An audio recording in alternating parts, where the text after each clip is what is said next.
The critical patriot देखने वाले सब दोस्तों को खुशामदीद, स्वागत। आज मेरे साथ लाहौर से शरीक गुफ्तगू हैं अहमद बिलाल महबूब साहब।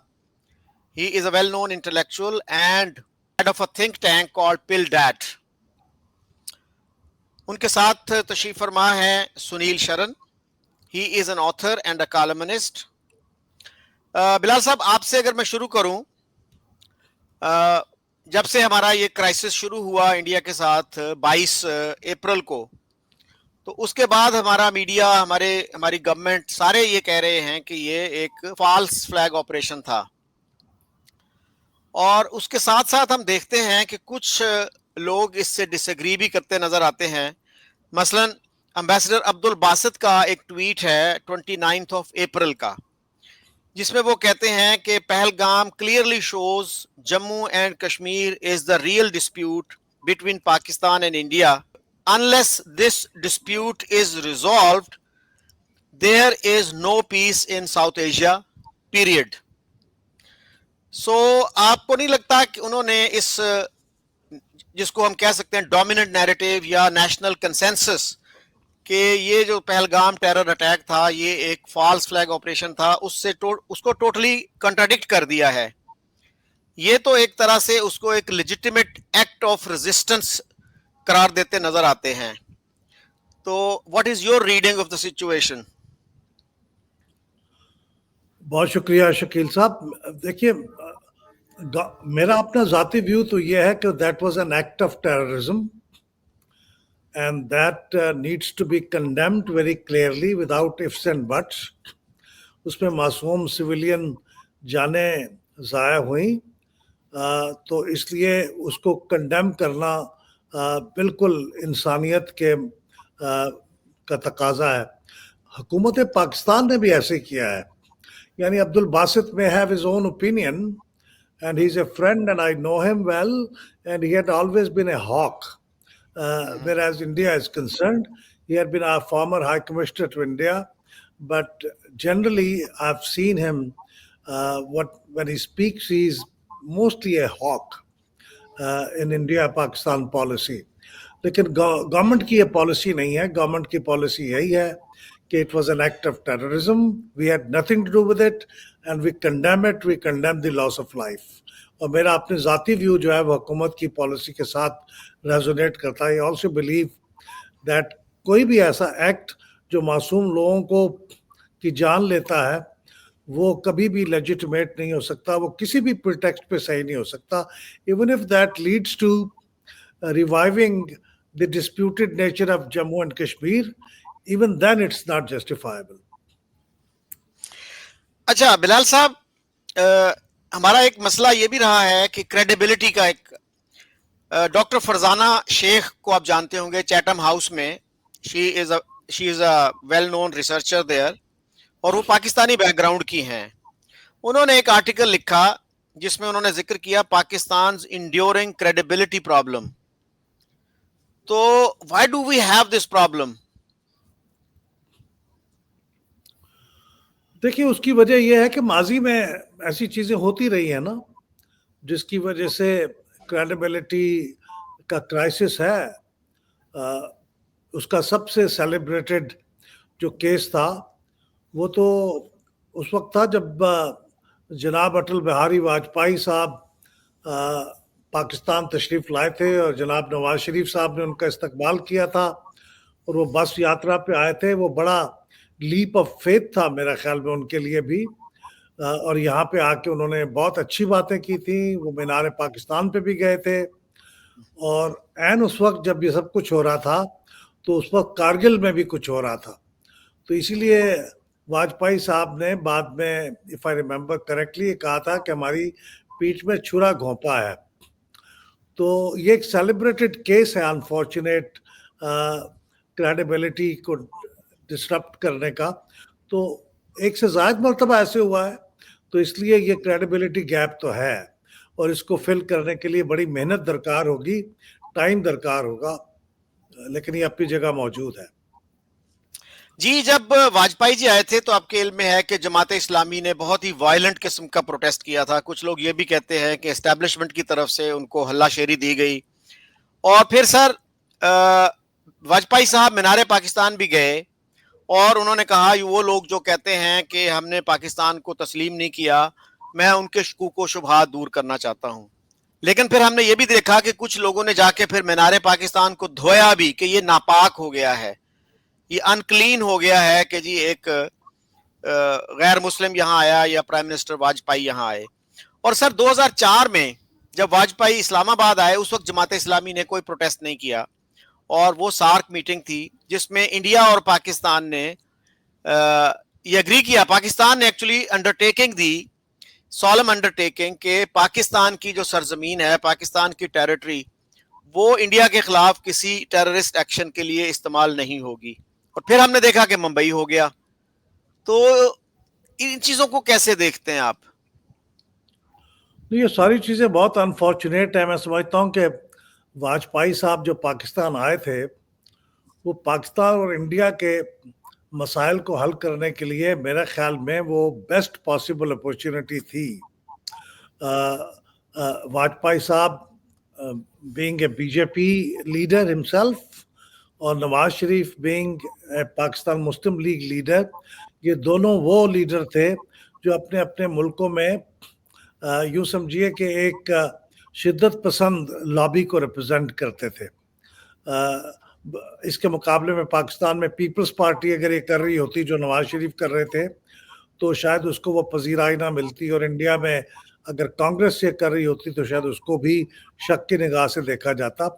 तो उसको जिन लोगों ने सबोटैज किया, हमारी इस्टेब्लिशमेंट ने सबोटैज किया, मैं बिलीव करता हूँ तो उन्होंने एक बहुत सुनहरी मौका हाथ से जाने दिया। ऑनरेबल पीस था वो, और वाजपेयी साहब ने जो अच्छी बातें की। और बाय द वे जो आपने बात की ना मीनार पाकिस्तान को धोने की, ये कट्टर किस्म के इंतहा पसंद लोग जो माइनॉरिटी में हैं वो दोनों मुल्कों में मौजूद है। हमारे मुल्क में उनको कभी इलेक्शन जब होते हैं तो जमात इस्लामी को या किसी भी इस तरह के पार्टी को पजीराई नहीं मिलती। उनका वोट बैंक सिर्फ 5% के 4% के करीब रह गया है।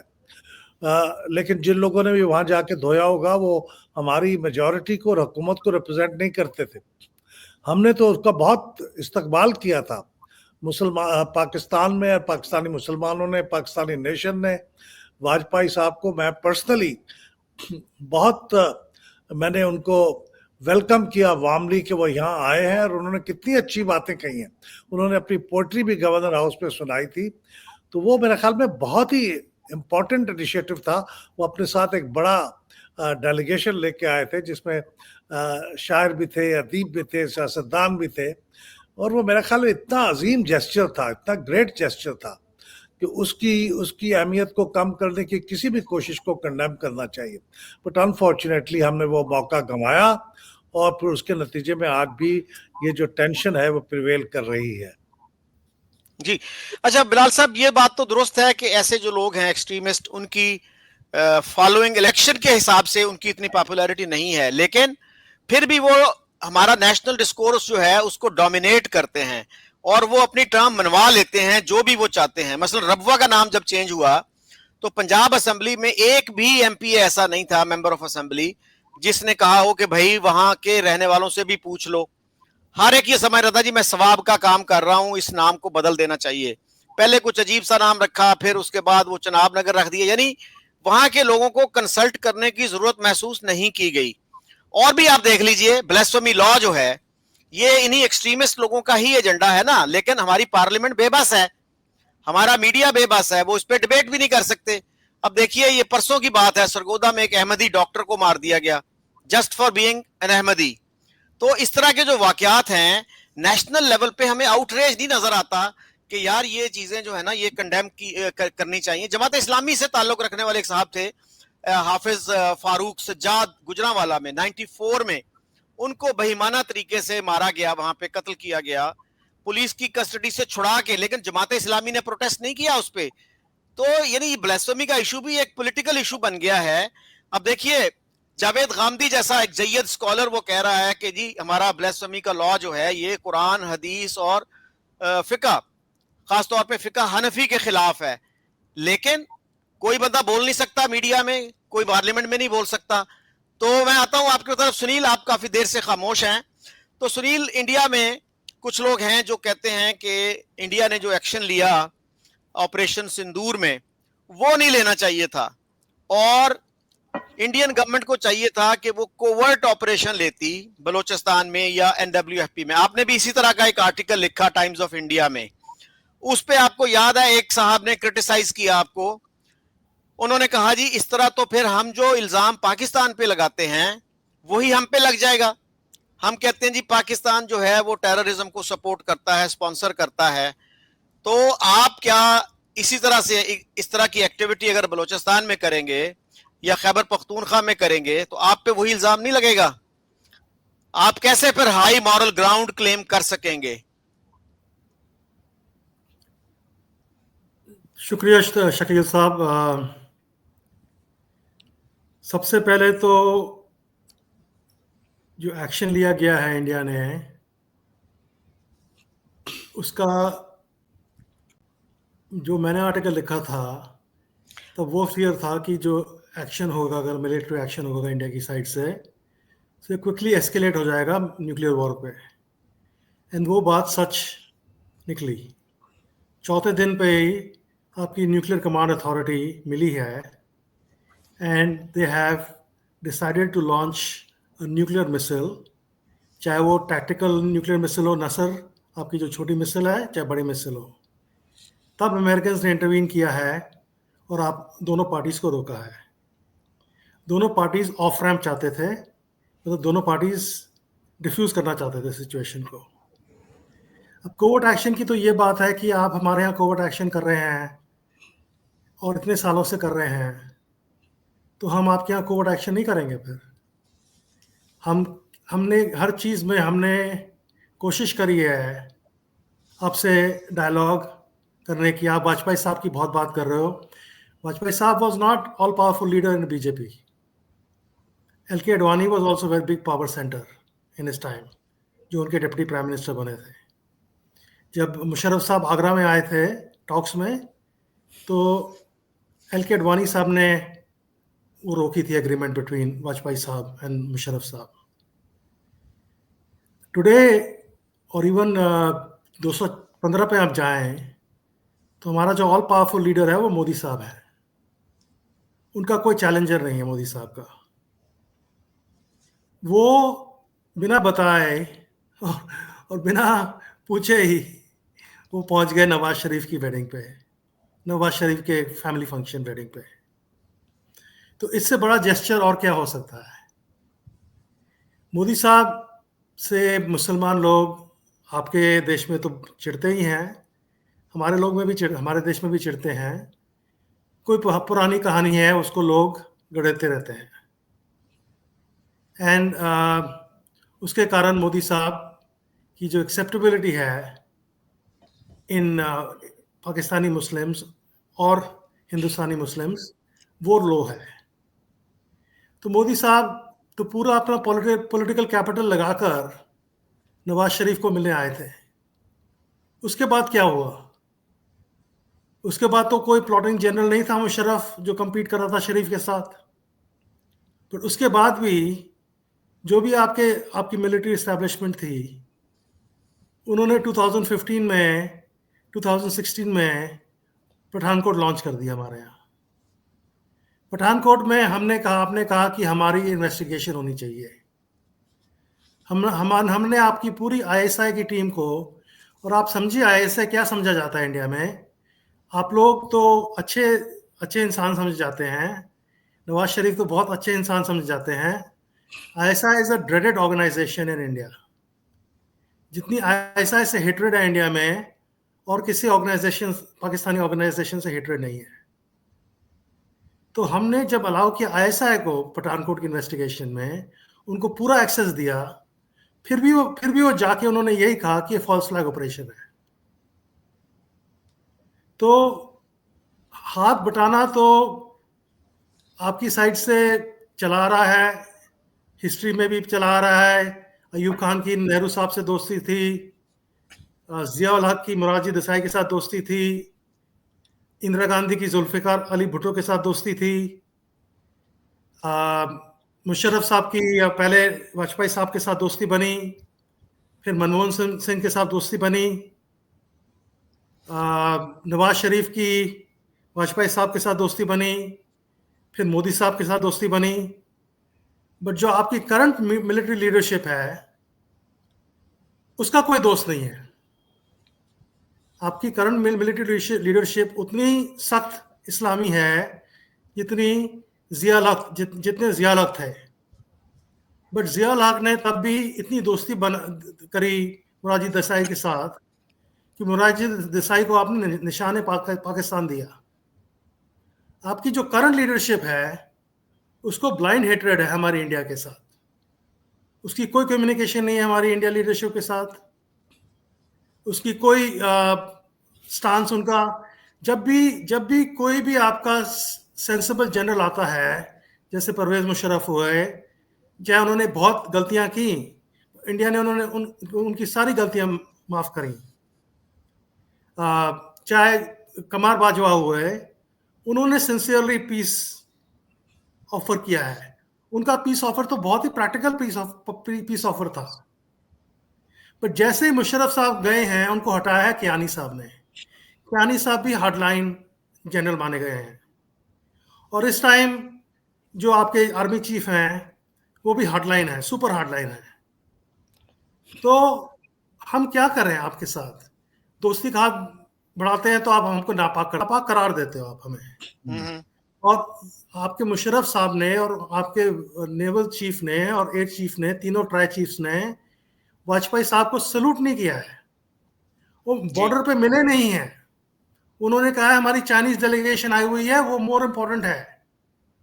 जब आपकी फीलिंग ऐसी है कि हमारे प्राइम मिनिस्टर आ रहे हैं आपके यहाँ, और आपके सर्विस चीफ्स ने ना उनका वेलकम किया बॉर्डर पे, ना उनको सैल्यूट किया है उनकी स्टे पे पाकिस्तान में, तब भी वाजपेयी साहब ने वो इंसल्ट ले ली और हाथ बढ़ाया है।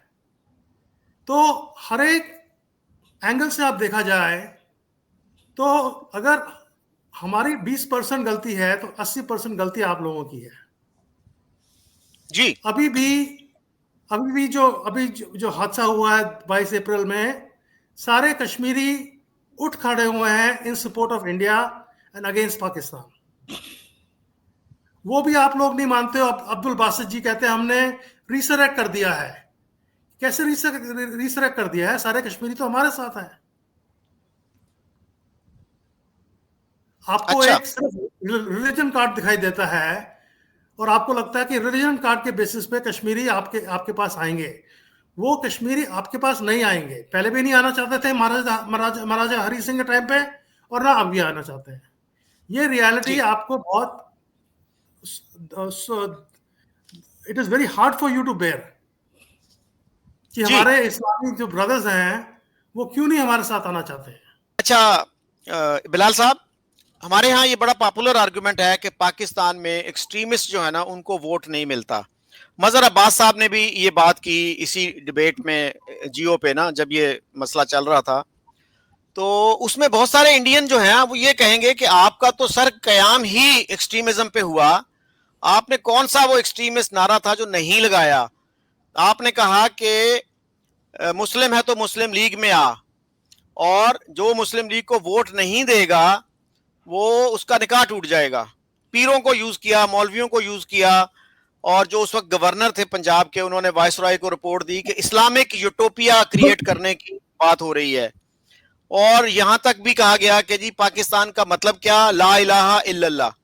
आज भी ये नारा पाकिस्तान में सुनाई देता है। तो इसका मतलब क्या होता है कि जो कलमा नहीं पढ़ता उसका पाकिस्तान से कोई ताल्लुक नहीं है।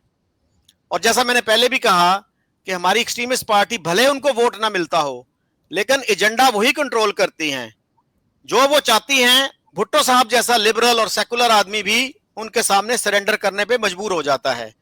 उसके बाद अब ज़ियाउल हक को देख लीजिए। ज़ियाउल हक साहब ने क्या किया? वो अहमदियों पे शिकंजा जो भुट्टो ने कसा था उसको मजीद टाइट कर दिया। और हमारे मॉडरेट्स जो हैं, नवाए वक्त के जो ओनर एडिटर थे मजीद निजामी साहब, उनको कोई एक्सट्रीमिस्ट नहीं कहता।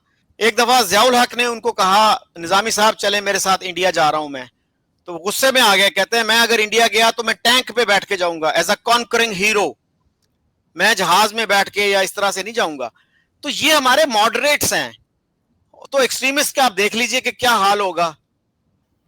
जी शकील साहब, ये मजीद निज़ामी साहब को मैं मॉडरेट्स में नहीं गिनता, वो एक्सट्रीमिस्ट ही थे। पाकिस्तान के वो एक्सट्रीमिस्ट फ्रिंज से ताल्लुक था उनका, और उन्होंने पाकिस्तान और इंडिया में नफरत फैलाने का कोई मौका हाथ से जाने नहीं दिया। और ये हमारे यहाँ सिर्फ सियासी जमातों, जर्नलिज्म, हर किस्म के सेक्टर में इस किस्म के लोग पाए जाते हैं। ये इस बात को इतराफ़ करने में मुझे कोई बुखल नहीं करना, और यही कैफियत इंडिया में है। मेरे पास अनफॉर्चुनेटली कोई ऐसा तरीका नहीं है जिसमें मैं परसेंटेज में नाप सकूं कि पाकिस्तान में कितने परसेंटेज लोग एक्सट्रीमिस्ट हैं और कितने दोस्ती के कायल हैं, और यही कैफियत इंडिया में है। लेकिन मैं पाकिस्तान के बारे में तो पूरे यकीन से कह सकता हूं कि यहाँ मेजॉरिटी इंडिया के साथ बेहतर तल्लुकात की हामी है, और इसमें इजाफा ही हुआ है। और हमारे इलेक्शन में इंडिया के साथ ताल्लुकात अब इशू नहीं बनते, बना करते थे आज से 15-20 साल पहले कि आप अगर इंडिया के खिलाफ बात करेंगे तो आपको वोट मिलेंगे। अब नहीं मिलते, अब आप कहते रहें उसकी कोई अहमियत नहीं होती। तो पाकिस्तान में मैं समझता हूं कि there had been a transformation over a period of time. लेकिन ये आपकी बात सही है कि जो एक्सट्रीमिस्ट लोग हैं वो मज़हब को बाज़ जब इस्तेमाल करते हैं तो उसमें बाकी जो लोग हैं वो फिर कॉर्नर हो जाते हैं, वो उसके खिलाफ बोल नहीं पाते, क्योंकि मज़हब का मामला एक डिवाइन किस्म की चीज़ है ना। तो जब आप डिवाइन से जोड़ते हैं तो फिर आप उसके बारे में दूसरी राय नहीं रख सकते, तो लोग इसके बारे में पीछे हट जाते हैं, बैकफुट पे चले जाते हैं। और गांधी साहब जिनका आपने जिक्र किया, वो हमारे पाकिस्तान के अंदर मेरे ख्याल में मोस्ट रैशनल रिलीजियस लोगों में से हैं, और आप देख लीजिए कि उनको भी पाकिस्तान छोड़ के जाना पड़ा। He was not safe in Pakistan. वो पहले मलेशिया गए, फिर अमेरिका में जाके बस गए, इसलिए कि उनकी जान को खतरा था। लेकिन अर्ज यह है कि ये जो सुनील साहब ने 80% और 20% की बात कही है, मैं इस बहस में नहीं पड़ता कि कितने परसेंट हमारे यहाँ गलतियां हुई हैं और कितने परसेंट उनके यहाँ हुई हैं।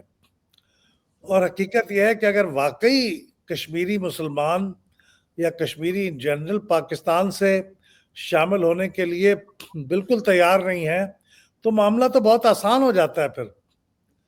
फिर आप ये जो प्लेबिसिट वाली बात है कर गुजरें और एक बात तय कर दें कि ये हमारे साथ शामिल नहीं होना चाहते, तो पाकिस्तान के पास कोई लीगल जवाब नहीं होगा आइंदा ये सवाल उठाने का। और बिल्कुल ठीक है, मेरे ख्याल में अब वक्त गुजरने के साथ कश्मीरियों की बड़ी तादाद पाकिस्तान से भी डिसइल्यूजन हो गई होगी, लेकिन मेरा गुमान यह है कि शायद वो हिंदुस्तान के साथ भी शामिल नहीं होना चाहते। तो ये परवेज़ मुशर्रफ ने और वाजपेयी साहब ने जो उस ज़माने में गुफ्तगू की थी, मेरे ख्याल में वो प्रैक्टिकल थी कि हम ये बॉर्डर्स को खोलें, लाइन ऑफ कंट्रोल को खोलें और दोनों लोगों का आना जाना हो, और पाकिस्तान और इंडिया कश्मीर के ऊपर अपनी विल को मुसल्लत ना करें, and let them become a land of peace, जिसमें हम दोनों एक दूसरे के साथ लड़ाई ना करें जिसके ऊपर। आई थिंक अनफॉर्चुनेटली वो भी मुमकिन नहीं हो सका। तो मेरे ख्याल में हमें आगे की तरफ देखना चाहिए। हमें इल्ज़ाम, मैं मानता हूँ हो सकता है ज़्यादा हमने कसूर किया हो, मुमकिन है आपने ज़्यादा कसूर किया हो, इससे बहस से कतई नज़र अब सवाल ये है कि क्या हम अपनी आइंदा आने वाली जनरेशन्स को we make them hostages to that kind of thinking जो हमारे दरमियान एक हिस्टोरिकल मौजूद है, या हम we want to get out of it. और लोगों ने बहुत कोशिशें की हैं, बेनज़ीर भुट्टो ने कोशिश की है, नवाज शरीफ ने कोशिश की है, जुल्फ़िकार अली भुट्टो ने कोशिश की है, आपके यहाँ इंदिरा गांधी साहबा ने कोशिश की है, आपके यहाँ वाजपेयी साहब ने कोशिश की है, और नरेंद्र मोदी साहब का भी पाकिस्तान आना मैं उसको रिकॉग्नाइज करता हूँ, वो भी बहुत अच्छा था। लेकिन उसको भी पाकिस्तान में उसके जवाब में नवाज शरीफ साहब को ट्रेटर बना दिया गया कि इन्होंने अपने घर रिसीव किया इसको और बगैर वो वीजा के आए। तो नवाज शरीफ साहब को जो उनको अनसीट करने का जो प्लान था उसको ज्यादा स्ट्रेंथन हुआ वो इसके बाद जब वो यहाँ पे आए। हालांकि मैं समझता हूँ कि नवाज शरीफ साहब की कामयाबी थी कि मोदी साहब उनके यहाँ आए और उनके ताल्लुकात इस तरह थे, पर्सनल थे, कि वो एक दूसरे के साथ इस तरह से मिल सकते थे। That should have been our strength, लेकिन उसको हमारी वीकनेस बनाया गया। तो हमारे भी बहुत गलतियां हैं। आप कहते हैं आपके यहाँ भी हैं, परसेंटेज की बहस में नहीं पड़ते। मेरे ख्याल में अगर हम पाकिस्तान इंडिया के अंदर छोटी है या बड़ी है कोई कॉन्स्टिट्यूएंसी ऑफ पीस, वो मुस्तकिल काम करे और नाउमीद ना हो, क्योंकि हमारे पास डिसअपॉइंट होने का और टोटली इसको गिव अप करने की चॉइस नहीं है।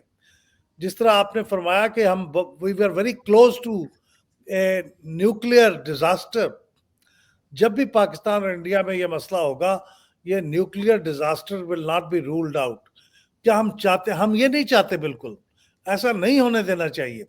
और पाकिस्तान इंडिया दोनों के अंदर जो लोग हैं, रैशनल लोग हैं, उनको पीस चाहने वाले लोग हैं, उनको मेरे ख्याल में एक अपने अपने मुल्क में एक कॉन्स्टिट्यूएंसी ऐसी बनानी चाहिए जो स्ट्रेंथन होती चली जाए।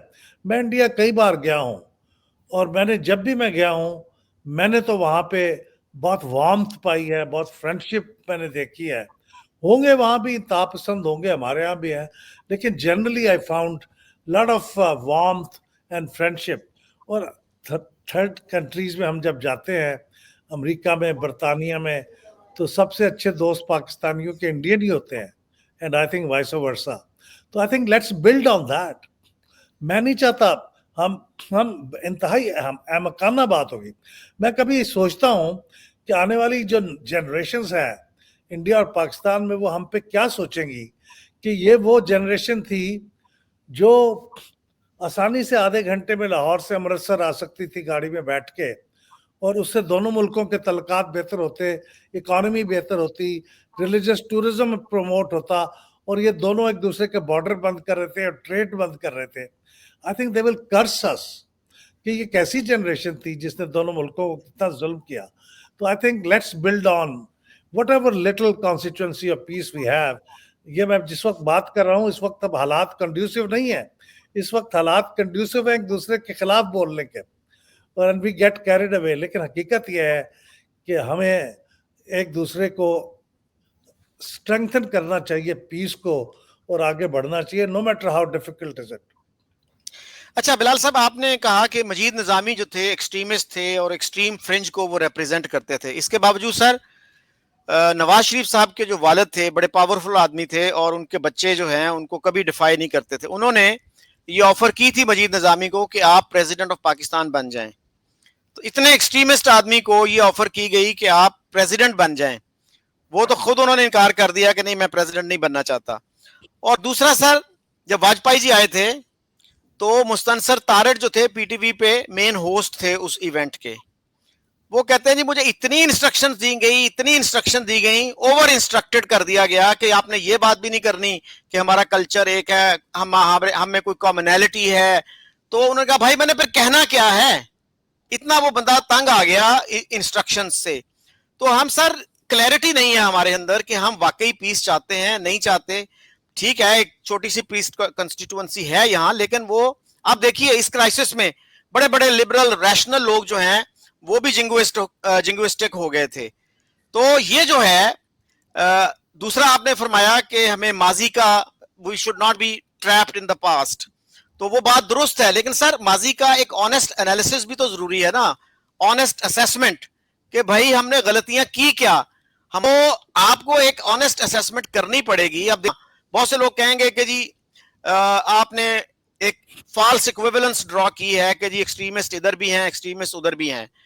भाई देखना यह है कि एक्सट्रीमिस्ट जो है क्या वो एजेंडे को कंट्रोल कर रहे हैं, कौन एजेंडे को कंट्रोल कर रहा है, कौन पॉलिसी को शेप कर रहा है, कौन पॉलिसी मेकर है, उसकी सोच क्या है। तो हमारी तरफ से जो है आप ये देखिए ना कितने हमने मैसेजेस इंडिया को, गलत मैसेजेस दिए, starting with the accession of Junagadh. कि हम आपके साथ अच्छे ताल्लुकात नहीं चाहते, we will create problems, as many problems as we want to. तो ये जो रवैया है, एयर मार्शल असगर खान हमारे एक इंतहाई रिस्पेक्टेड मिलिट्री ऑफिसर थे, उन्होंने ये कहा कि जितनी भी जंगें हुई इंडिया से वो हमारी तरफ से उनका आगाज हुआ, हमने स्टार्ट की। तो सर फिर पीछे क्या रह जाता है? हमें ऑनेस्टली मानना तो चाहिए ना, यही हम मनवा लें कि यार ये टेक्स्ट बुक्स में जो हेट है ना, यही निकाल दो। अब जैसे इमरान खान ने एक दफा कहा जब वो प्राइम मिनिस्टर थे कि जी ये गांधी का इंडिया नहीं है, ये नेहरू का इंडिया नहीं है, तो मैंने उनसे गुजारिश की कि प्राइम मिनिस्टर साहब फिर वो टेक्स्ट बुक्स में जो हेट्रेड है गांधी और नेहरू के खिलाफ वही निकलवा दीजिए। अभी तक बीजेपी के खिलाफ हमारी टेक्स्ट बुक्स में हेट नहीं आई, लेकिन कांग्रेस के खिलाफ जो है हेट अभी तक भरी पड़ी है हमारी टेक्स्ट बुक्स में। तो ये जो हमारी कंट्राडिक्शंस हैं, हमारी जो अप्रोच है, बहुत से लोग ओपनली कहते हैं कि जी पाकिस्तान तो अपना वजूद ही बरकरार नहीं रख सकता जब तक ये नफरत कायम ना रहे। हिंदू की नफरत पे हमने मुल्क बनाया, उसके बगैर हम इसको कैसे मेंटेन कर सकते हैं? वो ये भूल जाते हैं कि एक दफा मुल्क जब बन जाता है तो अपना जवाब खुद होता है। You don't have to justify it 24/7। जी बिलाल साहब।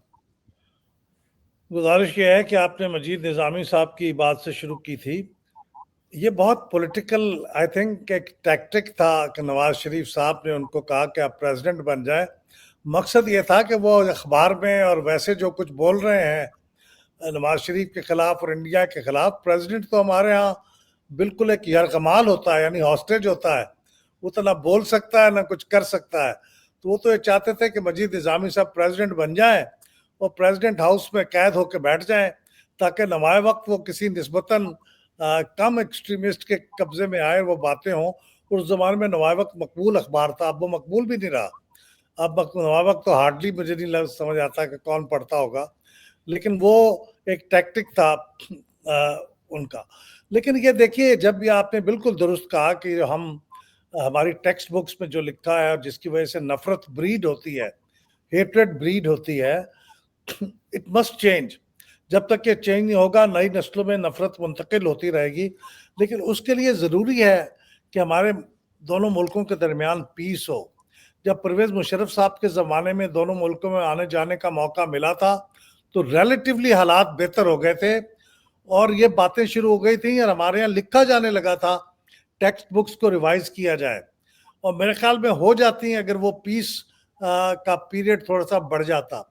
लेकिन दरमियान में जब भी ऐसा वाक़या होता है, हमारी तरफ से इनिशिएट हो या इंडिया की तरफ से इनिशिएट हो, जब भी ऐसा वाक़या होता है तो उसके नतीजे में जो एक्सट्रीमिस्ट लॉबी है वो स्ट्रेंथन हो जाती है, और फिर वो जो पीस लॉबी है वो बेचारी पीछे पुश बैक हो जाती है, और फिर वो टेक्स्ट बुक्स वगैरह को रिवाइज करने की बात तो बहुत पीछे चली जाती है। But this is very unfortunate Shakeel साहब। ब्लेम करने को हमारे दोनों के पास बहुत चीज़ें हैं।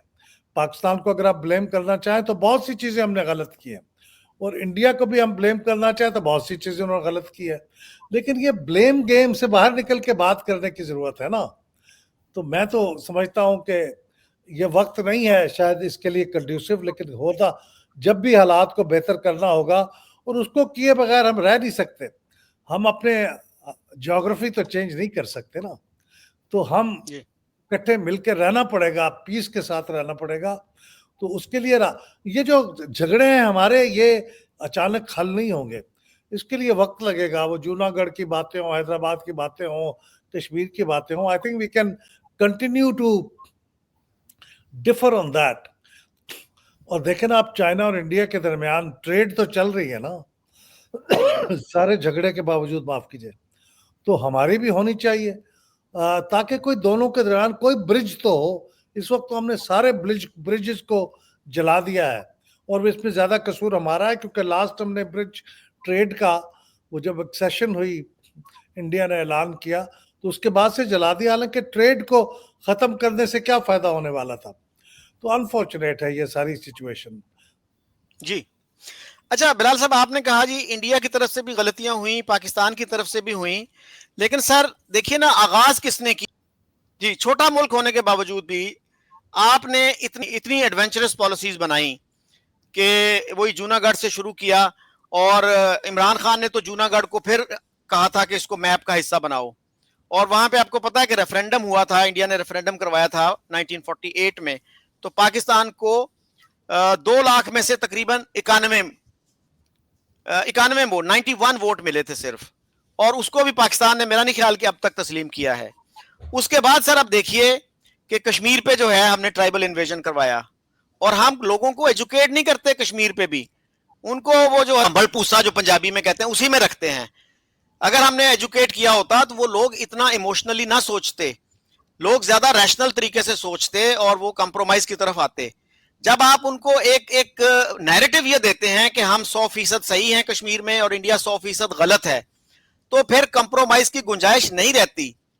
तो इसी वजह से जब जनरल बाजवा ने एक पीस नेगोशिएट किया इंडिया के साथ, तो हमारे उस वक्त के जो फॉरेन मिनिस्टर थे, ही प्रिवेल्ड ऑन इमरान खान, शाह महमूद कुरैशी, कि अगर हमने ये मान लिया तो लोग हमें गद्दार कहेंगे, हमें वोट नहीं मिलेंगे। और मेरा नहीं ख्याल कि शाह महमूद कुरैशी को भी पता है कि मसला कश्मीर की बारीकियां क्या हैं, ये किस तरह से पैदा हुआ, किन मराहिल से गुजरा। उनको भी जो है ना वही जो स्लोगन्स फीड किए गए हैं बाकी कौम को, उनको भी ऐसा लगता है कि वही फीड किए गए हैं। तो अनफॉर्चुनेटली हमारे यहाँ जो है ना एक्सपर्ट नॉलेज का कॉन्सेप्ट नहीं है। अब पाकिस्तान को अब देखिए कि ये 25 करोड़ का मुल्क है, एक आपके पास एकेडमिक एक्सपर्ट नहीं है इंडिया पे, एक ढंग की किताब कश्मीर पे नहीं लिखी गई। मतलब आपसे मैं अगर पूछूं, मुझे बताइए कि एक फॉरेनर अगर आता है, वो कहता है जी मैं मसला कश्मीर को समझना चाहता हूं, तो आप कौन सी किताब रिकमेंड करेंगे? सबसे मशहूर किताब मेरा ख्याल हमारे यहाँ भी एजी नूरानी की है, द कश्मीर डिस्प्यूट, जो ऑक्सफोर्ड यूनिवर्सिटी प्रेस ने 2014 में पब्लिश की थी, and that is the most detailed work. तो उसके अलावा मुझे बताइए कि पाकिस्तान में कौन सी किताब लिखी गई है कश्मीर पे जो ऑब्जेक्टिव तरीके से एक्सप्लेन करती हो कश्मीर के इशू को? देखिए, फौरी तौर पे मेरे जहन में तो नाम नहीं आ रहा, लेकिन ये रियल पॉइंट नहीं है। अगर हम इन बारीकियों के अंदर ही बहस करेंगे तो एक ब्रॉड पिक्चर जो है वो ओझल हो जाएगी नज़रों से।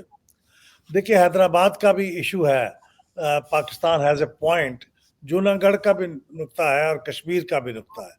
सवाल यह है कि जो पार्टीशन के वक्त जो प्लान था उसके मुताबिक हैदराबाद और जूनागढ़ और कश्मीर, ये दोनों एक इतिहाद से जूनागढ़ और हैदराबाद एक तरफ और कश्मीर दूसरी तरफ, ये दोनों एक दूसरे के अपोज्ड सिचुएशन थी। एक जगह पे मुसलमानों की अक्सरियत थी, एक जगह पे हिंदुओं की अक्सरियत थी, और उनके जो हेड ऑफ दी उस वक्त स्टेट थे वो उसके उलट थे। तो या तो हैदराबाद और जूनागढ़ की एक्सेशन टू इंडिया गलत थी या फिर कश्मीर की एक्सेशन गलत थी। दोनों में से दोनों तो सही नहीं हो सकते। तो लिहाजा इस पे एक डिस्प्यूट है, we can agree to disagree और बैठ के बात करें। ये तो बैठ के बात करेंगे ना, ये पब्लिक के अंदर एक दूसरे पे इल्जाम लगाने से तो मसला हल नहीं होगा। बिलाल साहब, बात यह है ना कि जब तक आप अपने अवाम को एजुकेट नहीं करेंगे, उनको सही फैक्ट्स नहीं बताएंगे और उनको आप एक फॉल्स हिस्ट्री पढ़ाते रहेंगे, कोई हुकूमत कंप्रोमाइज नहीं कर सकती। तो जब तक आप पब्लिकली ऑनेस्ट नहीं होंगे, कम से कम इंटेलेक्चुअल्स को, मीडिया को अलाउ करें कि यार ओपन डिबेट करो, इस पे फ्री डिबेट करो, लोगों को सच तक रसाई दो, लोगों को जानने दो सच। सर, जूनागढ़ की मैं मिसाल आपको दूं, जूनागढ़ की एक सेशन पे जब इंडिया ने प्रोटेस्ट किया कि आपने क्या किया ये, आज देखिए हमारा क्या मौकफ है कश्मीर पे कि जी वो हमारे से कंटिगुअस है, मुस्लिम मेजॉरिटी है, इसलिए ये हमारा है। तो भाई जूनागढ़ ना आपसे कंटिगुअस था और ना मुस्लिम मेजॉरिटी थी, तो under what logic did you accept it? मैं कई दफा कोट कर चुका हूं, हमारे एक एम्बेसडर है शाहिद अमीन, उन्होंने कहा कि Pakistan showed poor judgement by accepting Junagadh accession, it eroded Pakistan case on Kashmir.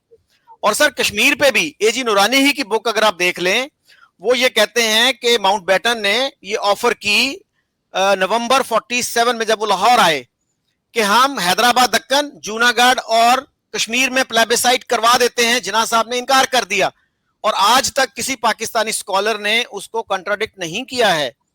उसके बाद सर एक और ऑफर भी आई थी कि आप हैदराबाद, दक्कन से दस्तबरदार हो जाएं, उसमें इंटरफेयर ना करें, कश्मीर ले लें सरदार पटेल की तरफ से। He was the in charge of integration of princely states into India.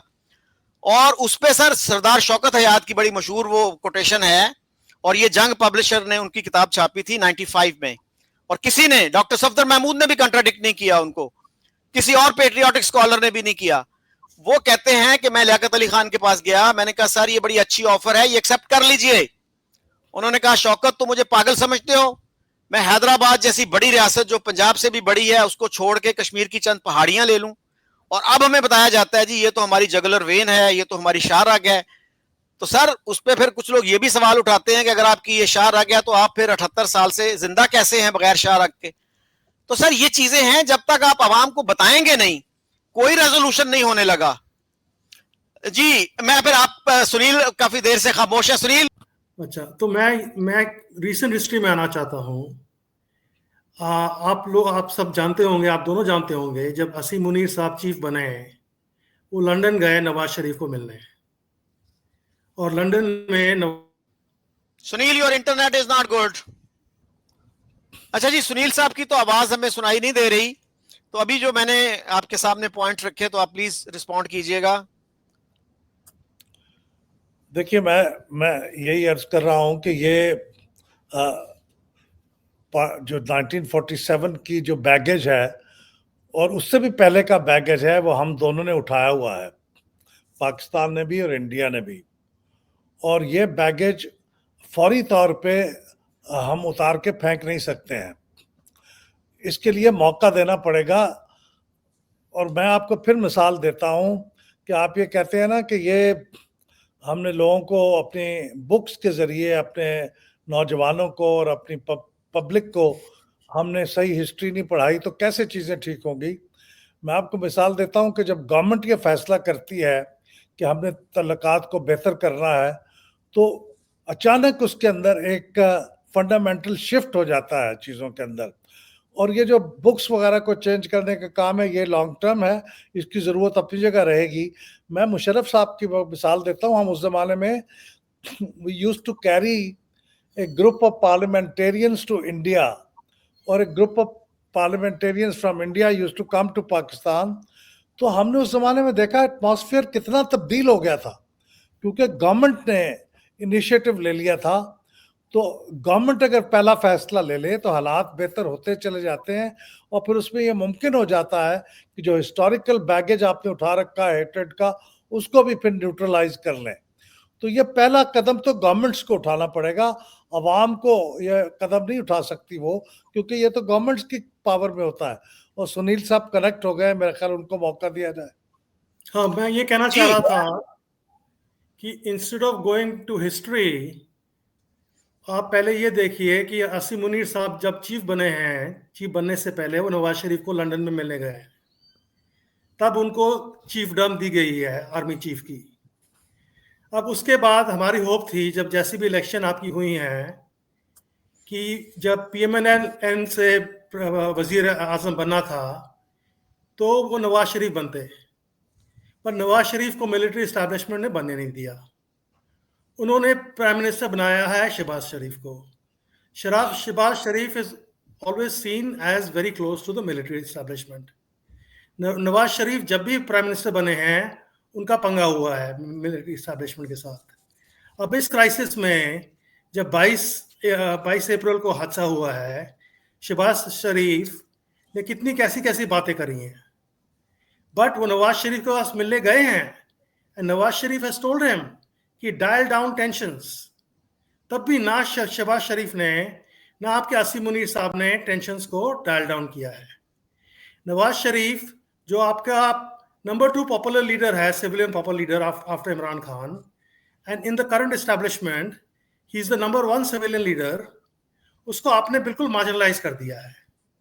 Because आपकी जो मिलिट्री एस्टेब्लिशमेंट है वो इंडिया से दोस्ती नहीं चाहती है।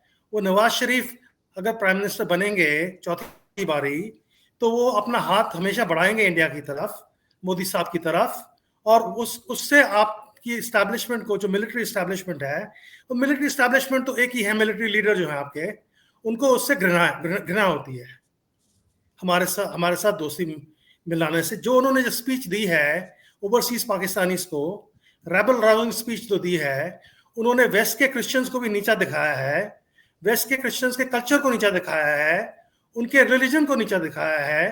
क्वेश्चन ये है, अगर आपका रिलीजन और आपका कल्चर इतना सुपीरियर है, इतना पाक है, तो आपके सारे लोग क्यों भागे जा रहे हैं वेस्ट में? नंबर 2, उन्होंने ये बात बिल्कुल क्लियर करी है, जो आपकी TNT थ्योरी थी आपके जिन्ना साहब ने एक बड़ी लंबी चौड़ी स्पीच में, जो मैंने आपके साथ शेयर करी है शकील साहब, जिन्ना साहब ने कह दिया था कि we two people don't interweave and we don't interdine together. उसी टू की nation theory, two nation theory, वो पूरी की पूरी स्पीच है। हमारे जो हीरोज हैं वो उनके विलेन हैं, हमारे जो विलेन हैं वो इनका हीरो हैं। वो सच बात है। आपके हीरो औरंगजेब हैं, हमारा विलेन औरंगजेब है। इसमें कोई झूठ नहीं बोला उन्होंने, राइट? आप सारी अपनी मिसालें गौरी और गजनबी के ऊपर रखते हो, वो हमारे लिए टेररिस्ट मॉन्स्टर थे। तो आप अपने बच्चे तैमूर के ऊपर नाम रखते हो। तैमूर ने जब दिल्ली आया 13वीं सेंचुरी में, उसने सारी की सारी हिंदू जो पॉपुलेशन थी सारी की सारी को नष्ट कर दिया, सारी की सारी को खत्म कर दिया। तो क्वेश्चन ये है कि भाई आपके जो बाबा आजम हैं, उन्होंने टू नेशन थ्योरी को पूरा आउटलाइन किया है। उसकी कंडेंसेशन, उसके 4-5 फ्रेज लेकर आपके आज जो हैं लीडर, जो सच्चे लीडर हैं आपके पाकिस्तान के, उन्होंने ओवरसीज पाकिस्तानीज को वही बताया है कि oil and water do not mix, Hindus and Muslims do not mix. अच्छा, आप जो कह रहे हैं ना सच्चे लीडर के बजाय आप कहना चाह रहे हैं रियल लीडर। हाँ, जो रियल लीडर हैं आपके, उन्होंने ये कहा है कि oil and water do not mix. सच बात ये है कि आपके जो इंसेस्टर्स थे वो भी हमारी साइड से आए थे। कैसे आए थे मैं बहस नहीं करना चाहता इस फोरम पे जी। बट जब आपकी तरफ से ऐसी राइवल राउजिंग स्पीच दी गई है और उसके एक हफ्ते बाद 25 हिंदुओं को मार दिया गया नंगा करके, तो हम क्या समझेंगे? कौन सिग्नल दे रहा है ये? आपके जब से 2-2.5 साल हो गए हैं, आपके जो रियल लीडर हैं, रियल लीडर बने हैं, उन्होंने एक लफ्ज फॉर पीस इंडिया के सामने कहा। Forget the parliamentarians don't count in Pakistan, they are nobody, they are just puppets. Your real leader has not said one word of conciliation towards India. जैसे आपके इंफॉर्मेशन मिनिस्टर ने, रेलवे मिनिस्टर ने 22 अप्रैल के बाद कहा कि ये चतुर बनिया कौम है, हमको माना, हम तो चतुर बनिया हैं, बट हम आपको कसाई मानते हैं। That is the reality. अच्छा, जब आपके सुनील लोग आपको चतुर बनिया कह सकते हैं, तो हम आपको कुछ नहीं कह सकते हैं। ये ट्राइट रिमार्क्स बोल रहे हैं बिलाल साहब, दोस्ती होनी चाहिए, ये होना चाहिए, एक्सचेंज होनी चाहिए। वो जब भी हमने हाथ बढ़ाया है, आपने हमारा हाथ काटा है। India today does not want a geographical boundaries. हमारे लिए कोई ज्योग्राफिकल बाउंड्रीज नहीं है आपके साथ। India wants to ignore Pakistan. India has ignored Pakistan. India has isolated Pakistan. India has marginalised Pakistan. हमारा देश बहुत तरक्की कर रहा है बिना पाकिस्तान की। हमें पाकिस्तान से ना कुछ लेना ना कुछ देना। We are very happy not talking to you, your real leader not talking to us. कोई ट्रैक 2 ट्रैक 3 टॉक्स वागा वाले हमें कुछ नहीं चाहिए। थिंक टैंक वालों से कुछ नहीं हमें लेना देना। हमारी we are 3rd largest economy in the world PPP wise. इस साल हम 4th लार्जेस्ट इकोनॉमी वर्ल्ड में बन जाएंगे रियल एक्सचेंज टर्म्स में। इन 2 years we'll be 3rd largest economy in the world. हमारी बात दुनिया के कैपिटल्स में सुनी जाती है। We are seen as a global power, as the voice of the global south. हम क्यों आप डूबे हैं? आप हमें क्यों डुबोना चाहते हैं? जी, Basically that is the point. That is our interaction with Pakistan. हमारा मिसफॉर्च्यून है कि हमारा नेबर ऐसा पाकिस्तानी नेबर है जैसा पाकिस्तान है। सुनील, बहुत से लोग, सॉरी फॉर इंटरप्शन, सॉरी, कुछ लोग ये कहेंगे कि सारे मुसलमान जो हैं वो औरंगजेब को अपना हीरो नहीं मानते। मसलन हमारे जो शिया हैं वो उसको हीरो नहीं मानते। एक अहले हदीस मौलवी हैं लाहौर के, बड़े प्रोमिनेंट, उनसे मैंने पूछा कि आपकी क्या ओपिनियन है औरंगजेब के बारे में, तो उन्होंने बड़ा इंटरेस्टिंग कमेंट दिया। कहते हैं हनफी बादशाह था वो। ही डिड नॉट से he was a great Muslim king. यानी अहले हदीस भी ये कह रहा है कि वो he was a Hanafi king, you know. तो ऐसी बात नहीं है। इसी तरह से जो अफगानिस्तान से इन्वेडर्स आते थे, not all Muslims admire them, there are many Muslims who criticise them. तो बहुत सारी मिसालें आपको ऐसी भी मिल जाएंगी कि जहां पे मुसलमानों ने हिंदुओं के साथ अच्छे ताल्लुकात रखे। आपके एक इंटेलेक्चुअल हैं, मेरा ख्याल मुंबई में रहते हैं, उन्होंने मिसाल दी कि शिवाजी का जो चीफ बॉडीगार्ड था वो मुसलमान था। तो बहुत सारे सर हिंदुओं वो ने तो पुरानी मुसलमान कहानियां किंग्स, हैं। जी सर मेरी बात सुन लेना शिया के प्लीज, ऊपर मेरी बहुत बात, प्रोसिक्यूशन थी, तो शिया लोग नहीं मेरी मानते बात हैं सुन इसे। लेना सुनील जी, सुन लेना, hear me out, don't interrupt please. आपने भी पुरानी बात की है ना, औरंगजेब पुरानी बात है। सॉरी आप हिस्ट्री को आप इस तरह से ना अच्छा, ना सॉरी करें। Sorry sorry. हाँ, मैं भी पुरानी बात कर रहा हूं, आप भी पुरानी बात कर रहे हैं। तो हिस्ट्री को हमें ऑनेस्टली देखना ठीक चाहिए। है। अगर किसी ने गलती की है, वो चाहे मुसलमान है, चाहे हिंदू है, चाहे सिख है, उसको कहें कि भी गलती की है। Let's not become blind admirers of anybody. Ji Bilal साहब, आपने जो फरमाया कि पार्लियामेंटेरियंस की एक्सचेंज होती थी, तो सर जैसे अभी सुनील ने भी कहा, parliamentarians don't count for much in Pakistan. यानी प्राइम मिनिस्टर एक तरफ होता है, वो चाहता है अमन हो जाए, लेकिन नहीं होने दिया जाता। और सर मेरे ख्याल है प्राइम मिनिस्टर नवाज शरीफ ने भी कोई खास होमवर्क नहीं किया था। उनके दौर में ख्वाजा आसिफ फॉरेन मिनिस्टर थे, मुझे तो उनकी टोन में, उनके टेनर में कोई कॉन्सिलिएशन नजर नहीं आई। जिस तरह के बयानात उनसे पहले वाला फॉरेन मिनिस्टर देता था या उनके बाद वाला देता था, उसी तरह के बयानात वो होते थे। तो एक होमवर्क होता है। कोई नवाज शरीफ अगर अमन चाहते थे, अपने कोलीग्स को भी वो कन्विंस नहीं कर सके कि हाँ भाई अमन अच्छी चीज है। कोई उन्होंने रिसर्च की होती, अपने साथियों तक कोई रिसर्च की फाइंडिंग्स पहुंचाई होती कि भाई आपने इन लाइंस पे बात करनी है, इन पे नहीं करनी। वो चीज हमें सीरियस होमवर्क नजर नहीं आता। शकील साहब, पहली बात तो यह है कि मैं पार्लियामेंटेरियंस का जो जिक्र कर रहा था वो इस कॉन्टेक्स्ट में कर रहा था कि जब हम वहाँ जाते थे और मुलाकात करते थे तो हमें यह एहसास होता था कि वार्मथ है, फ्रेंडशिप की ज़रूरत का एहसास है। तो चूंकि गवर्नमेंट की पॉलिसी ओवरऑल उस वक्त इतनी बेलिजरेंट नहीं थी, तो इसलिए लोगों के दरमियान भी एक दोस्ती का, भाईचारे का एहसास था। मैं ये कह रहा था, वरना पार्लियामेंटेरियन हमारे जितने इम्पोर्टेंट हैं उतने ही इम्पोर्टेंट हैं जितने इंडिया में हैं। इंडिया में भी जितने काउंट होते हैं उतने ही पाकिस्तान में काउंट होते हैं। लेकिन मुझे जो बहुत अफसोस हुआ है वो सुनील साहब का जो एरोगेंट स्टेटमेंट्स थे ना, कि हम तो दुनिया में इतने ऊपर चले गए हैं, इतनी तरक्की हो गई है, हम दुनिया की लार्जेस्ट इकोनॉमीज में शरीक हो गए हैं और हम आपसे बात ही नहीं करना चाहते। ये मुझे थोड़ा सा एरोगेंस लगी। ये अगर पॉलिटिकल लीडर्स ये बात कहें अपनी पॉलिटिकल कॉन्स्टिट्यूएंसी को खुश करने के लिए तो ठीक है, लेकिन एक स्कॉलरली अंदाज की गुफ्तगू ये नहीं है। अगर आप तरक्की कर रहे हैं तो भाई हम खुश हैं, आप तरक्की करें, बहुत अच्छी बात है। हमें भी आपको फॉलो करना चाहिए और हमें भी तरक्की करनी चाहिए। I agree with you. हमें आपसे कोई वो नहीं है कि आप तरक्की ना करें हम आपको नीचे खींचें। अगर आप तरक्की कर रहे हैं तो हमें भी आपको कोशिश करनी चाहिए कि आपके एग्जाम्पल को फॉलो करें। लेकिन ये कहना गलत है और ये आप कभी भी नहीं कर सकेंगे कि आप अपने एक नेक्स्ट डोर नेबर को कहें कि आप मार्जिनलाइज्ड हैं, आप बिल्कुल पीछे रह गए हैं और आपसे हम बात भी नहीं करना चाहते, आपको इग्नोर करना चाहते हैं, आपकी एग्जिस्टेंस ही नहीं हम कबूल करना चाहते और हम अपने we are making doing it very well. मेरे ख्याल में रियलिस्टिक नहीं है। और ये सिर्फ पाकिस्तान नहीं है। आपकी लड़ाई तो सिर्फ पाकिस्तान के साथ होती तो हम शायद कहते हमारा कसूर है। आपकी लड़ाई चाइना के साथ है, आपकी लड़ाई अब बांग्लादेश के साथ भी है, आपकी लड़ाई श्रीलंका के साथ भी रही है, नेपाल के साथ भी कोई आइडियल नहीं है आपका मामला। और पाकिस्तान में जो हमारे फौजी हुक्मरान जो हैं वो अगर आपके कौन सी दोस्ती है अफगानियों के साथ और ईरानियों के साथ? आपके तो 3 नेबर्स हैं। नहीं, आप तो बोली जा रहे हैं, मुझे चांस ही मिल रहा बोलने का। आप बोली जा रहे हैं, अपनी मोनोलॉग बोली जा रहे हैं। आप ये बताइए कि पाकिस्तान की ईरानियों के साथ कैसी दोस्ती है? आपका वॉर चल रहा है अफगानों के साथ, हमारा किसके साथ वॉर चल रहा है?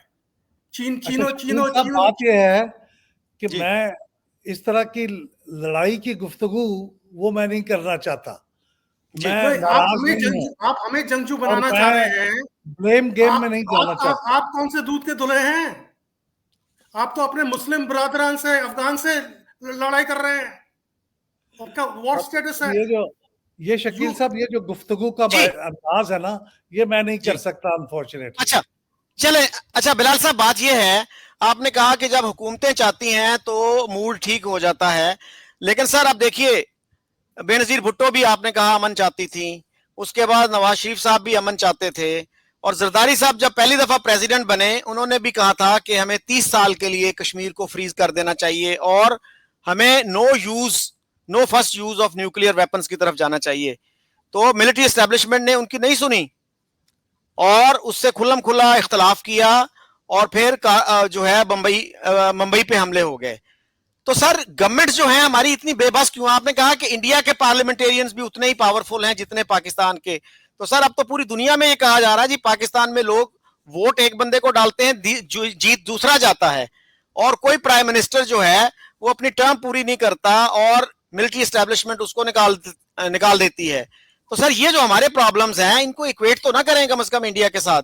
नहीं, पार्लियामेंटेरियन वहां पे नहीं पार्लियामेंटेरियन की बात की थी मैंने। इलेक्शन का अपना प्रॉब्लम्स है हमारे, लेकिन पार्लियामेंटेरियन कितने पावरफुल हैं वो वहां पे भी अपने पार्टी लीडर के कहने के मुताबिक अमल करने के पाबंद है। हमारे यहाँ भी ऐसे ही है, तो कोई फर्क नहीं है दोनों में। शकील साहब, मैं ये कह रहा था, मैं इलेक्शन की बात नहीं कर रहा था। लेकिन सर हमारे यहाँ तो एक पार्टी की, देखिए वहां पे एक रेजोल्यूशन की बात थी, आपको पता ना सेनेट में, कि अपोजिशन के कितने वोट थे, और जब नतीजा निकला तो सारे हैरान रह गए कि यार ये क्या हो गया। तो इस तरह से कम इंडिया में पार्लियामेंट को मैनिपुलेट नहीं किया जाता। जी सुनील प्लीज। मैनिपुलेट होता है, वहां पैसे लेके वोट देते, क्वेश्चन पूछते हैं, ये हो चुका है वाकया। बिलाल साहब, let me also speak. Shakeel साहब, let's not get into that. वो मौजूद से हटने की बात नहीं सर, इसका मतलब है कि पाकिस्तान की पार्लियामेंट और इंडिया की पार्लियामेंट की क्रेडिबिलिटी एक जैसी है। तकरीबन ऐसा ही है। मैं पार्लियामेंटेरियन की बात कर रहा हूँ, पार्लियामेंट की नहीं कर रहा हूँ। मेरी बात समझने की कोशिश करें, पार्लियामेंटेरियन की बात कर रहा हूँ। Let me speak please. जी जी प्लीज। आपने 90% बोला है, मुझे बोलने दीजिए। सबसे पहले आप दोनों ये मुझे बताइए, आपका रियल लीडर, असली लीडर कौन है पाकिस्तान का टुडे? आपका असली लीडर है general Asim Munir, army chief. ये शकील साहब, मुझे माजरत चाहिए, मुझे इस तरह की गुफ्तगू नहीं चाहिए। ये तो इंडियन मीडिया के ऊपर गुफ्तगू ऐसी होती है। I don't want to be part of this.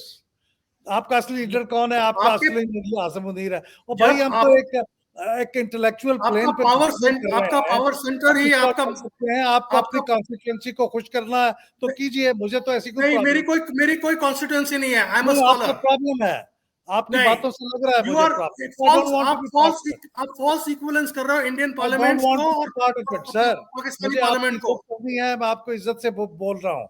नहीं, इज्जत से मैं भी बात आपसे कर रहा हूँ। मैं आप नहीं कर रहे हैं, आप हमें बता रहे हैं कि हमारा लीडर कौन है। मुझे पता है मेरा लीडर कौन है, आप बताएंगे मुझे मेरा लीडर कौन है? मैं बता रहा हूँ आपको। तो मिलिट्री लीडर है आपका इन पावर। तो आपका मिलिट्री लीडर भी आपका पावर में है, वो भी आपको बताता है। हमारा मिलिट्री लीडर नहीं है, ब्लेम गेम कर रहे हैं। हमारा डेमोक्रेटिकली इलेक्टेड प्राइम मिनिस्टर है पावर में। शकील साहब, मुझे इजाजत दीजिए सर।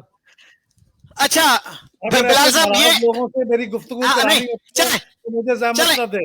ये इंडिया मीडिया के ऊपर करें सर, ये रोज होती है ये। हमें क्या? अच्छा सर, वैसे सर क्या आप ये समझते हैं कि पाकिस्तान में सबसे पावरफुल लीडर इस वक्त कौन सा है? वो नवाज शरीफ है या वो शहबाज शरीफ है या जनरल आसिम मुनीर है? ऑनेस्टली आप बता तो सकते हैं ना? शकील चौधरी साहब, किसी भी डेमोक्रेटिक कंट्री के अंदर, खा वो कितनी फ्लॉड डेमोक्रेसी हो, कोई एक लीडर नहीं होता। सेंटर ऑफ पावर्स एक से ज्यादा होते हैं। हमारे यहाँ भी ऐसा ही है। हमारे यहाँ पावर डिस्ट्रीब्यूटेड है। शहबाज शरीफ हमारा प्राइम मिनिस्टर है, लेकिन पार्टी का प्रेसिडेंट नवाज शरीफ है, तो उनके अंदर भी पार्टी की डिस्ट्रीब्यूशन है। और मिलिट्री हमारे यहाँ बहुत पावरफुल रही है, इसमें कोई शक नहीं है। तो हमारे यहाँ जो फॉरेन पॉलिसी और सिक्योरिटी पॉलिसीज है, उसके मामले में फौज की हमेशा से जो बात है वो ज्यादा इंपॉर्टेंट होगी। तो हमारे यहाँ पावर डिस्ट्रीब्यूटेड है। कोई किसी एक लीडर को मैं नहीं कह सकता कि ये है। ना वो आसिम मुनीर साहब है, ना वो शहबाज शरीफ साहब है, ना वो नवाज शरीफ साहब है। नहीं, आपका रियल पॉलिटिकल लीडर जो है वो जेल में बैठा हुआ है 2 साल से, because your supreme leader general Asim Munir ने उनको जेल में डाला हुआ है, वो इमरान खान है। इमरान खान, लास्ट इलेक्शन इमरान खान जीते थे, वो उसमें भी रिगिंग की गई और पीएमएलएन को और पीपीपी को पावर में लाया गया। और वो सब आपका क्या प्रॉब्लम है सुनील साहब? वो सब आसिम मुनीर ने किया है। हमारी बात थोड़ी, हमें पता है पाकिस्तान क्या है। हमारे जो पार्लियामेंटेरियंस हैं, they have real power, they vote and select the prime minister. He is a democratically elected prime minister of the Indian parliament. Firstly, your elections are rigged through and through. Your real leader is Imran Khan, who's sitting in jail for 2 years, who won this election. And then even if Imran Khan had become prime minister, वो तब भी subservient होते हैं general Asim Munir को। शकील साहब, ये जो गुफ्तगू हम कर रहे हैं, इससे क्या हासिल करना चाहते हैं आप? मैं ये हासिल करना चाहता हूँ आपको। नहीं सुनील साहब, आपसे गुफ्तगू नहीं कर रहा, मैं शकील साहब से बात कर रहा हूँ। मैं भी शकील साहब से बात कर रहा हूँ।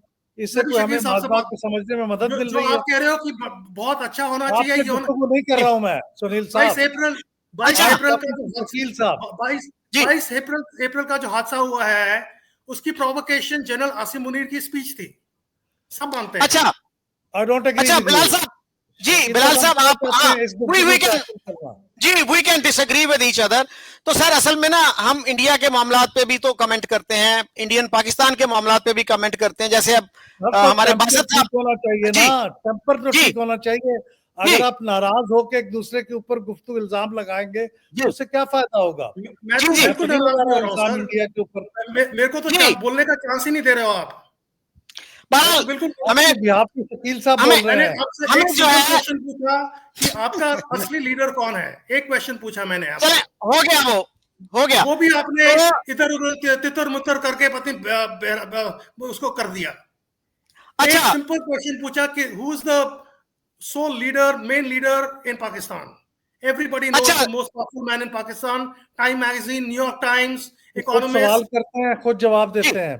हाँ, सब कहते हैं कि the most powerful person in Pakistan is the army chief. I'm an expert on Pakistan and Pakistani politics. इन्हीं से सुन लीजिए आप, मेरी क्या जरूरत है सर? अच्छा Sunil ji, let's discuss these things in a dispassionate manner, scholarly manner. जज्बाती ना हो। He is not capable of doing that. He is passionate right from the beginning. मुझे तो कोई प्रॉब्लम नहीं, मैं तो नाराज नहीं हूँ, ये नाराज हैं। मैं तो बिल्कुल नाराज नहीं हूँ। नाराज होना 80% तो आपने बात की है, तो मुझे तो वो जब मौका देंगे मैं बात करूंगा। वो आपको मौका देते हैं, आप लेक्चर, आपको देखना चाहिए हालतें कैसी हैं अभी 26 अप्रैल के हादसे के बाद। हालतें कैसी हैं दोनों देशों के बीच में? आप बात करी जा रहे हैं अमन शांति, पार्लियामेंटेरियंस, एक्सचेंज ऑफ पीपल। मुलाजा फरमाइए जी सुनील जी, ये कौन से खाना है भाई? माफ कीजिएगा, मैं माफी चाहता हूँ, मैं आपके साथ गुफ्तगू मज़ीद जारी नहीं रख सकता। माफी लीजिए। ये नकलें उतार रहे हैं, अंदाजा फरमा। ये स्कॉलर है? ये नहीं, मैं स्कॉलर नहीं हूँ। मैंने 20 किताबें लिखी हुई हैं और 700 आर्टिकल्स लिखे हुए हैं। 7 नकलें उतारते हैं ये दूसरों मैं कोई नकलें उतार रहा हूं। ये क्या अंदाज है ये इनका? आप अंदाज मत समझाइए। Let's cool it, please. Let's cool it. जी सुनील जी, कि प्रेजेंट में रहिए, प्रेजेंट में जो सिचुएशन है उसके बारे में बात करिए, उसमें कौन सॉल्व करेगा? आप तो अपने जनरल आसिम मुनीर का नाम तक नहीं ले सकते हैं। अच्छा, तो हमारे मोदी को गद्दार कहते हैं, बुचर कहते हैं, पत्नी क्या क्या कहते हैं। हम तो कह सकते हैं अपने मोदी को कुछ भी। जी सुनील जी, थैंक यू। हम तो नहीं डरते।